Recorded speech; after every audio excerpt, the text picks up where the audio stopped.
Now returning to one of our top stories, and that's the talks between Turkey and the European Union. Pieter Cleppe is the head of Open Europe, and he joins me now from Brussels. Thank you very much for your time. Let's just talk about what these talks are expecting to produce. How significant is this new round of negotiations between Turkey and the EU, do you think?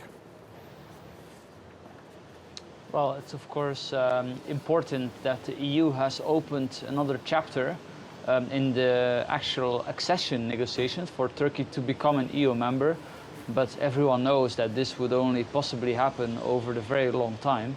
Now, with regards to discussions to allow visa-free travel from Turkey to the Schengen zone, I think we're certainly not there yet, given that the EU is insisting that Turkey reforms its legislation, which declares all kinds of opposition groups like the Gulen movement terrorists.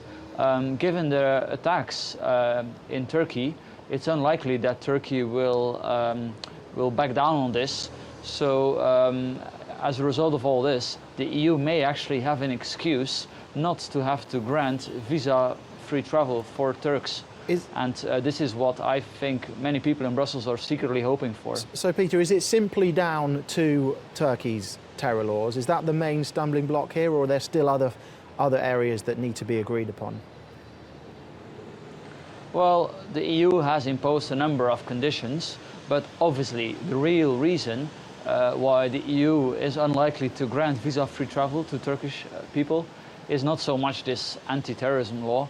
It's more that the electorate in Europe wouldn't be happy to see this arrangement in place for Turkish, fearing that a lot of Turkish citizens would then move to Europe. And as everyone knows, the migration debate is already very heated in Europe. Now the migration crisis have been calming down a little bit, but when we see the pressure by populist groups all over the continent, I think that most of Europe's mainstream realizes that perhaps this is not the time to grant visa-free travel, not only to Turkey, but also to Ukraine.